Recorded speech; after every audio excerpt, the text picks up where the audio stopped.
good morning to another episode of E-Bike Nut. I might do away with the title. I'm sure all of you are sick of saying that now. If you enjoy my videos, guys, please like and subscribe. It would help us make other projects, things like that. If you do, it would be very much appreciated. I hope you like my videos because, you know, it takes a long time to do them and troubles and strifes. But anyway, guys, this week I've been messing on with the wires all week. I stripped the bike last week in a fettle with it. I decided, right, okay, I'm just going to take all the wires out. I'm just going to rewire it. It's got to be a bad connection somewhere. Vortex or Tony, I've mentioned him before, but if you don't know who he is, you need to go and check his channel out. He's an e-bike god. He's messaged us and told us about this little device you can get to check hall sensors.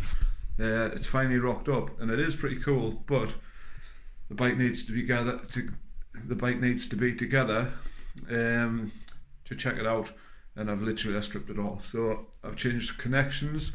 I'll turn the camera around in a minute. I've changed connections. I've rewired every nook and cranny on the bike.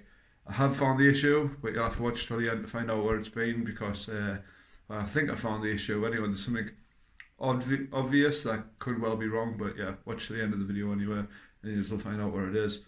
I'm going to turn the camera around and I'm going to show you what I've been up to.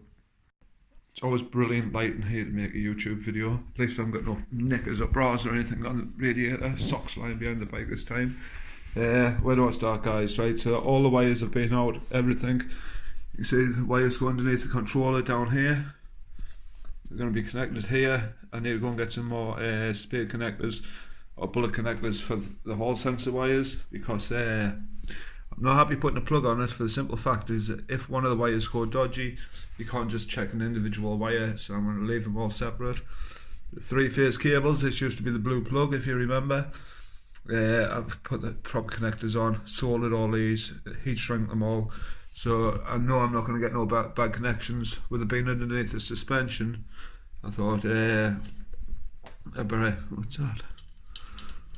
That's just that. Yeah, I thought I better just make sure, you know. Another reason for changing the plug is that the pins on inside the plug, I've actually thrown it away now, but the pins on the inside of the plug, one maybe is like 3-4 mil, but the cable's like 8, maybe it's even 10 mil diameter. So I'm thinking the plugs actually might have been restricting the bike a little bit, so that's something else I've thought through. If you have a look at the controller wires, you can see how thick the cable is, and then you've got to think, if I'm reducing that down to like 3 mil, if I'm reducing it down to 3 mil, then surely it's getting restricted somewhere. You can see here I've still got a few spare wires left to put on. This is for the 12 volt system. None of the lights or anything's working at the minute. Just to show you again, this is a reducer box. All the wires and everything bolt on, so I've got all this to wire in yet. Yeah, I've changed the plugs. You see my big fuse in there, 100 amp fuse. So I know I can put a bigger fuse in, but I haven't blown that up yet. So what else have I been up to? I've cut all the wires out that I don't actually need. I've still got this to wire up for my USB port on the top of the bike there.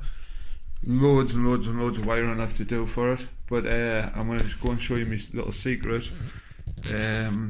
Show you my issue that I think well, I'm going to go and show you my probable issue. Yeah, you got no idea how much this bike's been doing my boobies in this week, but yeah, I've got all the wheels stripped out again. I'm going to just quickly show you the motor. I don't actually think it's been a hall sensor issue. Not when I found this, guys. You ready for it? I'll show you. I'm not very happy, but here we go. So all these parts in here is individual magnets, or 50mm magnets, and if you see here, one of them's cracked. That cannot be good for anything, and when the way I found it, this moved out. Maybe it's not very far, but maybe it's a mil or something like that, and when you done this it was sharp, so I think it's causing havoc with the hall sensors, which basically means that I'm going to need a new wheel. or soon enough I'm going to need a new wheel. How it's broke, I'm not too sure. The wheel's still straight. I think the way I put the wheel back together, the actual motor clashing on it, if you see there, it's just overhanging slightly. I think I might have gotten bashed. Other than that, I'm not too sure. Like, there is one thing that I need to remind myself of, is that the day this bike started getting issues again, just after I fixed the hall sensors, I was doing like 70 miles an hour around a mountain and hit a rock and got a puncture, and the puncture was that bad. Didn't actually include it on the video, but the puncture was that bad, it punctured top and bottom of the inner tube. So the tyre obviously went flat, and I think I've hit it that hard, or possibly maybe hit the wheel that hard, that it's gone through the rim, through the spoke. See, it's just underneath this spoke here. Maybe, I'm not 100% sure, but maybe that's the reason I've damaged it. So obviously it's flexed one way or another. How I get another magnet, do they have to be the exact same strength? Do they have to be exactly the same magnet? What kind of magnets are they? You know, it turns into a headache. Like, there is something I've got to be truthful about as well. With the hassles I'm having with this wheel and the amount of punctures I get with it, I should have built it on 19-inch wheels. And if I have any more hassles with it, and I put the new hall sensors in, because today I've still got all of the motor, I've got all that to rewire yet. When I put back together, I'm going to rebuild the wires on the other side of the motor. Stop turning around so you can see. So this side here, yeah, and that's the opposite side to where they've been, which means I can use the other side of the stator, or the other side of the magnets, to the side. So this is where the crack is. So on that side where there is no crack, and hopefully that's going to sort my issue.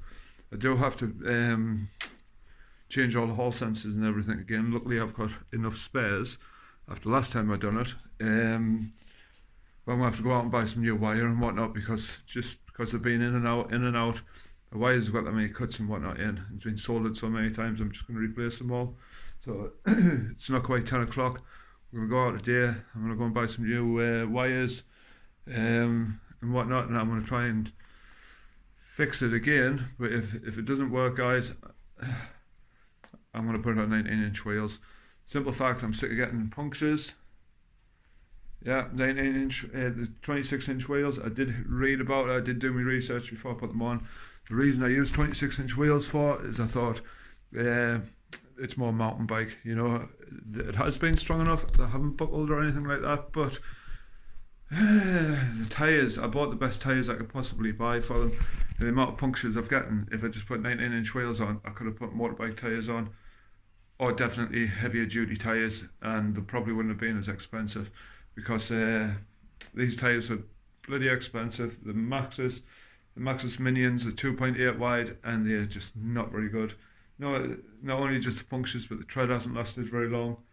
Yeah, and then obviously the hassles I'm having with the hub as well. If it was on an 19-inch rim, maybe the wheel itself might have taken out some more of the havoc. Maybe the tyre would have taken a bit more pounding. But yeah, I'll keep you up to date with what's happening, guys, and fingers crossed we'll get this fixed today. Well, guys, I've been on all day. Thought I'd show you a little bit of my handiwork before we finish. I think it's pretty obvious I'm not going to be going for no bike ride this week. Basically, I've replaced these hall sensors here. You can see, look, this spider web of wires. When Tony messaged us the other day, he says there might be a misfire on one of the hall sensors. Well, it made us start thinking about the wire length, because I had made like a T-piece shape last time. You know, just trying to save on wires and space. I don't know if that's maybe caused an issue. He's maybe right there as well. So the last hall sensors are wired on this side, and now on this. You can see I've just got the heat strings to put back over the top of the hall sensors. And then I've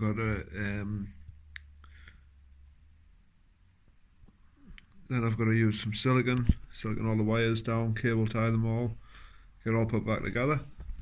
Well, guys, it's been many hours now since I started doing this project. I was on literally all day yesterday. I've tinkered during the week with the main harness. I've been on all day today, literally. It's what, nearly 4 o'clock now. I've just put the bike back together. Put it back together and it just went, just started squealing. Hold on a minute, I recognise that noise. I don't know how, but somehow doing the rewire, somehow now the yellow wire is green and the blue one's yellow and whatever else. I'll turn it around, but guess what, guys? It's back together. You ready to find out? See if it's going to work again.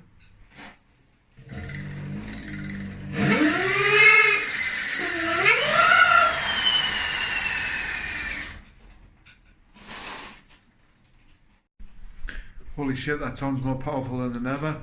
I don't know if it's all wired up right or not, so we'll have to give it a go and see if it's working. Maybe some phase cables has been really restricting it. Either that or it's just not wired up right and it's going to blow up again.